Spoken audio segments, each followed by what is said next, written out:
سب سے پہلے آپ سب کو میرا محبت بھرا السلام علیکم، کیونکہ سارا سفر ہے ہی محبت کا۔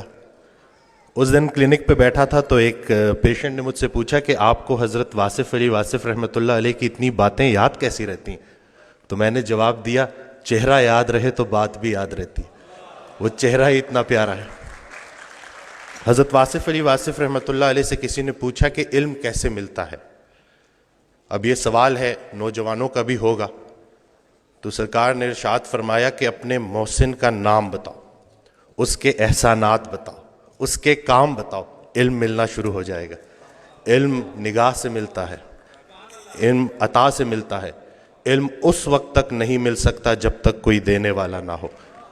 تو یہ جو ہم استاد کی بات کرتے ہیں نا کہ استاد اگر اہل بھی ہے اور مخلص بھی ہے تو اللہ کا ولی ہے، تو یہ اللہ کی بڑی مہربانی ہے کہ میں ایک مشکل وقت سے گزرا، تکلیف پر صبر اور نعمت پر شکر دونوں اللہ کی مہربانیاں ہیں۔ تو جب وہ تکلیف سے گزر رہا تھا، انگزائٹی، سوشل آئسولیشن، تھوڑی لوگوں کو ایوائڈ کرتا تھا، میں پہلے بھی یہ ذکر کر چکا ہوں، تو اسی دوران حضرت واصف علی واصف رحمۃ اللہ علیہ کی آڈیوز میرے سامنے آئیں، تو مجھے وہ آواز تھوڑی سی نا سمجھنے میں دشواری ہو رہی تھی، پرانی آڈیوز تھیں، تو سرکار کا فکرہ آیا کہ پہلے مجھ سے تعلق بناؤ، پھر میری ہر بات تمہیں سند لگے گی۔ کچھ دیر کے بعد میں تو یہ کہتا ہوں کہ دیدار کے قابل تو کہاں میری نظر ہے، یہ ان کی عنایت ہے کہ رخ ان کا ادھر ہے۔ تو جب وہ تعلق بن گیا اور وہ ایک ایک بات روح کی گہرائی سے نکلی ہوئی بات روح کی گہرائی تک ضرور جاتی ہے، تو جب وہ مجھے انہوں نے نا اس پورے اس پریشانی سے اٹھا کے نا میرا فوکس ہی جو ہے نا وہ پرسپیکٹیو ہی چینج کر دیا۔ تو اسی دوران نا اس وقت میری والدہ حیات تھی، اللہ ان کے درجات بلند فرمائے، تو بڑی دعا کر رہی تھی، میں ایک ہی بیٹا ہوں۔ تو آگے سرکار کی آڈیو میں ایک فکرہ آیا کہ اگر اچھا استاد مل جائے تو ماں کو نہ چھوڑ دینا، ماں کی دعا سے ہی تو اچھا استاد ملتا۔ تو یہ آج کل ایک ویڈیو بڑی شیئر ہو رہی ہے کہ کسی نے حضرت واصف علی واصف رحمۃ اللہ علیہ سے پوچھا کہ اللہ کا جلوہ کیا ہوتا ہے؟ تو ارشاد فرمایا، ماں کے لیے بیٹے کا چہرہ اللہ کا جلوہ ہوتا ہے۔ والدہ کافی علیل تھی، کافی بیمار تھی، تو میں جب آیا تو کافی لاغر تھی، انہوں نے میری آواز سنی تو اٹھ کھڑی ہوئی، تو میں نے اپنی نگاہوں سے دیکھا ہے کہ بیٹے کا چہرہ ماں کے لیے اللہ کا جلوہ ہوتا ہے۔ ایک اور جگہ ارشاد فرماتے ہیں، جب عام الفاظ خاص معنی دینا شروع کر دے سمجھو اللہ کا جلوہ عطا ہو گیا۔ تو یہ جتنی بھی ہمارے یہ جو سرکار کی آڈیوز ہیں یہ ہمیں گائیڈ کرتی رہتی ہیں، روزمرہ کی زندگی ہو، پروفیشنل لائف سے جڑی کوئی بات ہو۔ میں ڈاکٹر ہوں تو میرے لیے ان کا ایک جو فکرہ تھا، یہ میں پہلے بھی کوٹ کر چکا ہوں کہ وہ عبادت کرنے والا ڈاکٹر جو اپنے مریض کے لیے مخلص نہیں، اس کی عبادت اسے کوئی نفع نہیں پہنچائے گی۔ تو یہ ایسے ہی ہے کہ جی بادشاہ سے رعایا کا پوچھا جائے گا اور ڈاکٹر سے مریض کا پوچھا جائے گا۔ ڈاکٹر صاحب نے بڑی پیاری گفتگو کی، میرے لیے سرکار کا یہ ایک فکرہ مجھے پر امید کر دیتا ہے کہ جتنے بھی عظیم کام ہیں وہ غیر عظیم زمانوں میں ہوتے ہیں۔ ایک دیا کافی ہوتا ہے اندھیرے مٹانے کے لیے، ہوں چراغ داغ بنا ہوا، سر شام جلتا ہوں شوق سے، میرے پاس آئیں گے وہ کبھی جنہیں ایک سحر کی تلاش ہے۔ تو ہر وہ محبت جو آپ کو اللہ کے قریب کر دے وہ اللہ کے راستے کی محبت ہے، اور وہ اس میں کوئی شرک نہیں ہے۔ انسان کی تمنا ہے تو شرک ہے، رحمان کی تمنا ہے تو عین ایمان ہے۔ اور یہ حضرت واصف علی واصف رحمۃ اللہ کی جو آڈیوز ہیں نا وہ آپ کو اپنی ذات کے ساتھ مخلص کر دیتے ہیں۔ رسول اللہ صلی اللہ علیہ وسلم کی حدیث ہے کہ جس نے اپنے آپ کو پہچان لیا اس نے اپنے رب کو پہچان لیا۔ تو اپنے آپ کو پہچاننے کے لیے، اپنے ذات کے ساتھ مخلص ہونے کے لیے استاد کا ہونا بہت ضروری ہے۔ یقین جانے کہ ہماری پریشانیاں ہماری غلط فہمیاں ہیں، کوئی تو ہو جو ہماری غلط فہمیاں دور کرے۔ خیال بدل جائے تو منظر بدل جاتا ہے۔ بھائی صاحب کا ایک بڑا پیارا فکرہ ہے کہ جس کا جو خیال ہے اس کا وہی حال ہے، خیال اچھا ہے تو حال بھی اچھا ہے۔ اور اللہ کی نعمتوں میں سب سے بڑی نعمت حسن خیال ہے۔ یہ اس دن بھی میں ڈیٹیل میں نہیں جاؤں گا، پیشنٹس ہوتے ہیں، لیکن میں ان سے اجازت لیتا ہوں کہ ان کا یہ جو آپ بیتی ہے وہ میں لوگوں سے شیئر کروں تاکہ لوگوں میں امید بڑھے۔ ایک خاتون میرے پاس آئیں، کچھ ان کے ساتھ بڑی زیادتیاں ہو گئی تھیں اور وہ دل میں نفرت لیے بیٹھی تھیں، اور جس کے لیے نفرت لیے بیٹھی تھی وہ فوت ہو چکا تھا۔ تو جب میرے پاس آئیں انہوں نے گلے شکوے کیے تو میں نے کہا کہ حضرت واصف علی واصف رحمۃ اللہ علیہ ارشاد فرماتے ہیں کہ اگر اللہ قیامت کے دن تم سے پوچھے کہ پہلے کس کو جنت میں بھیجوں تو تم نے اس کا نام لینا ہے جس کو تم نے جہنم میں بھیجنا. ایک مہینے بعد جب لوٹ کے آئیں تو انسان بدل چکا تھا, چہرے پہ رونق, آنکھوں میں نور. تو مجھے کہتی ہیں کہ ڈاکٹر وسیم جب میں یہاں سے اٹھ کے گئی پہلے تو میں گھر کی طرف جا رہی تھی, مجھے آپ کی بات ہضم نہیں ہوئی, لیکن پھر میں نے گاڑی موڑی اور میں قبرستان چلی گئی اور میں اس کی قبر کے سامنے کھڑے ہو کے میں نے کہا کہ جو تو نے میرے ساتھ کیا معافی کے قابل نہیں ہے, لیکن جا تجھے اللہ کی رضا کے لیے معاف کرتی ہوں. اور کہتی ہیں کہ اس رات میں اتنی میٹھی نیند سوئی کہ مجھے دوائی لینے کی ضرورت بھی نہیں پڑی. یہ جو نفرت ہے نا, ظرف دکھانا ہے, اور اتنی کوئی بڑی بات ہے ہی نہیں. مقصد بندہ ہے تو نتیجہ بھی بندہ ہے, مقصد اللہ ہے تو نتیجہ بھی اللہ ہے. تو سب سے پہلے تو ہم نے اپنی توقعات کو مومن کرنا ہے, زندگی مومن ہو ہی جائے گی.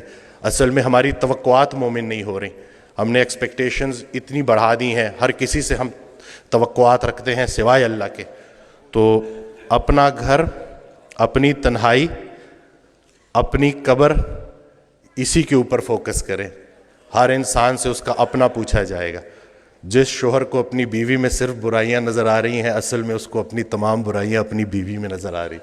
اچھے شوہر کو اپنی بیوی اچھی لگے گی, برے شوہر کو اپنی بیوی برے لگے گی. اب بتاؤ بیوی اچھی لگتی ہے یا بری لگتی ہے؟ یعنی کہ سارا کا سارا فوکس ادھر کر دیا, جھگڑا ہی نہیں کرنے دیتے, سارے جھگڑے ہی ختم کر دیے الحمدللہ. جھگڑا جو ہے نا وہ دو بندوں کا نام ہے, صلح ایک بندے کا نام. ابھی ریسنٹلی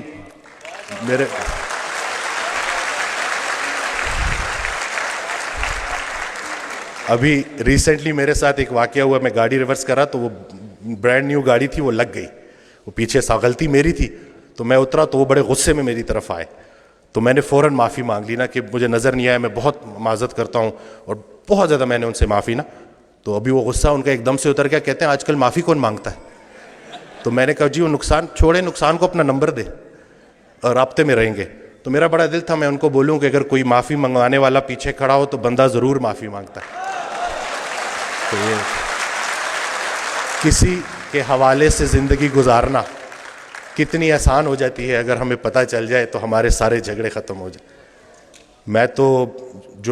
میں نے آڈیوز میں جو سنا ہے نا کہ جنہیں ہم رخصت کرتے ہیں وہی ہمارا استقبال کریں گے.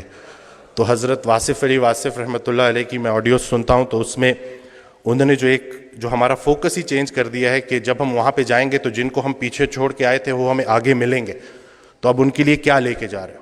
تو اپنے والدین کے لیے صدقہ جاریہ بننا ہے. اور یہ چھوٹی سی زندگی ہے, اس میں الجھنا نہیں ہے. آسانیاں دو, آسانیاں ملیں گی. ہر وہ نیکی جو تم دوسرے کے ساتھ کرتے ہو اصل میں اپنے ساتھ کرتے ہو, ہر وہ بدی جو تم دوسرے کے ساتھ کرتے ہو اصل میں اپنے ساتھ کرتے ہو. اسلام کوئی بات نہیں ہے جو پڑھ کے سنانی ہے, اسلام ایک کام ہے جو کر کے دکھانا ہے. تو اللہ پاک ہمیں استقامت دے کہ یہ نوجوان ہمارے سامنے جو بیٹھے ہوئے ہیں انہوں نے ہی ہمیں ریپلیس کرنا ہے. اور میں یہ کہتا ہوں کہ اگر کچھ پرسنٹیج ہی پاپولیشن کی اگر شعوری سطح پہ جتنی لیول آف کانشیسنس بڑھے گی اتنی کریج آف فارگیونیس بھی بڑھے گی. اور حضرت واصف علی واصف رحمۃ اللہ علیہ کا بڑا پیارا فکرہ ہے کہ میری بیسک تعلیم یہ ہے کہ سب کو معاف کرو. تو بس یہی کرنا ہے کہ معافی تلافی کر کے اپنی اپنی قبروں تک جانا ہے. کوانٹم فزکس کا ایک فکرہ ہے کہ death is just an illusion. جب میں نے یہ پڑھا نا تو مجھے سرکار کا فکرہ یاد آ گیا کہ یہ کون لوگ تھے جنہوں نے موت کو میلہ بنا دیا. رسول اللہ صلی اللہ علیہ وسلم کی حدیث ہے, اس کا مفہوم ہے کہ جب شہید ان مراحل سے گزار کر اپنی جان کا نذرانہ پیش کر کے جب بارگاہ اللہ میں جب اللہ کے سامنے حاضر ہوگا, بارگاہ خداوندی میں, اور اللہ اس سے پوچھے گا کہ بتا تجھے کیا چاہیے, تو وہ بولے گا مجھے بار بار اسی راستے سے گزارا جائے. کہ یہ جو ہم زندگی گزار رہے ہیں, زندگی کو نہیں سمجھ سکے تو ہم موت کو کیسے سمجھیں گے؟ ہو سکتا ہے جسے ہم موت کہہ رہے ہوں عین زندگی ہو, بلکہ حقیقتاً زندگی ہی ہے. سارے چیک ادھر کیش نہیں کرانے, کچھ آگے کے لیے بھی چھوڑ دو. تو بس یہ ہے کہ بزنس نہیں کرنا, خدمت کرنی ہے. اور ایک جو بڑی پیاری بات کہ ہر رات سونے سے پہلے خود سے پوچھو کہ لوگوں کو استعمال کر رہے ہو یا لوگوں کی خدمت کر رہے ہو. اس کا جواب تم خود دو گے. ہر وہ دن ڈے ٹو ڈے چلنا ہے, مومن ڈے ٹو ڈے چلتا ہے. ہر وہ دن جس میں آپ کی ذات سے کسی انسان کا نقصان نہیں ہوا, آپ کے ذات کے شر سے لوگ محفوظ رہے, اور کسی نہ کسی کا نفع ہو گیا, وہ بہترین دن گزر گیا. یہ ان دو فکروں میں پورا اسلام سمجھایا گیا ہے. اگر لوگ سمجھیں, اگر آپ کی ذات بے ضرر ہو گئی تو آپ کے دین کی ابتدا ہو گئی, اور اگر آپ کی ذات سے لوگوں کا نفع ہو رہا ہے تو آپ کا دین مکمل ہو گیا. اسلام کچھ بھی نہیں ہے اخلاق محمدی صلی اللہ علیہ وآلہ وسلم. تو دعا یہی کرنی چاہیے کہ ہم اپنے ریئل کو اپنے آئیڈیل کے قریب کر دیں. ہم سب یہ دعا کرتے ہیں کہ مرتے وقت رسول اللہ صلی اللہ علیہ وسلم کا چہرہ مبارک ہمیں نظر آئے, ہم ان کا دیدار کریں. تو بس دیکھ لیجیے کہ کہیں ایسا نہ ہو کہ اس دن شرمندگی اٹھانی پڑے. تو کوئی ایک خوبی اپنے اندر ایسی پیدا کر لو جو آپ کو لگے کہ رسول پاک صلی اللہ علیہ وسلم کو اچھی لگے گی. کوئی ایک غلطی خامی اپنے اندر سے ایسے نکال دو جو آپ کو لگتا ہے رسول اللہ صلی اللہ علیہ وسلم کو ناپسند ہے. تو بس یہی چھوٹی سی زندگی ہے اور یہی کرنے والے کام ہیں, کر ڈالیں. اور اللہ کے راستے کا سفر تنہائی کا سفر نہیں ہے, سنگتوں کا سفر ہے. تو یہ جتنے بھی لوگ ہیں الحمدللہ, یہ ایک اور حدیث قدسی ہے, اس کا مفہوم ہے کہ جب چند لوگ, اللہ تعالیٰ ارشاد فرماتا ہے کہ جب چند لوگ خالصتاً میری رضا کے لیے کسی جگہ اکٹھے ہوتے ہیں اور میرا ذکر کرتے ہیں, تو جب بھی وہ اس محفل سے اٹھتے ہیں تو میں ان کے گناہوں کو نیکیوں میں کنورٹ کر چکا ہوتا ہوں. تو ہماری بڑی مہربانی ہے کہ حضرت واصف علی واصف رحمۃ اللہ علیہ کے چاہنے والے ہمیں مل ہی جاتے ہیں.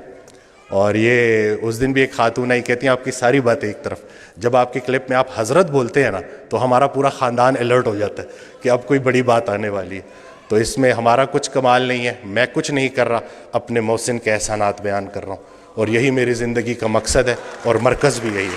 آپ سب کا شکریہ کہ آپ نے مجھے سنا. اللہ پاک ہماری استقامت قائم رکھے اور محبتیں بھی قائم رکھے. اور ایک چھوٹی سی کوشش ہم نے کی ہے, ایک بک کمپائل کی ہے اینگزائٹی ڈپریشن کے لوگوں سے گزرنے والے پیشنٹس کے لیے, کہ جو مجموعہ ہے قرآن پاک کی آیات کا, احادیث مبارکہ کا, اور حضرت واصف علی واصف رحمۃ اللہ کے جو فرمودات ہیں ان کا. تو اس کی ڈیٹیلز بھی آپ انتظامیہ سے لے سکتے ہیں. جزاک اللہ, سلامت رہیں, آباد رہیں. Thank you.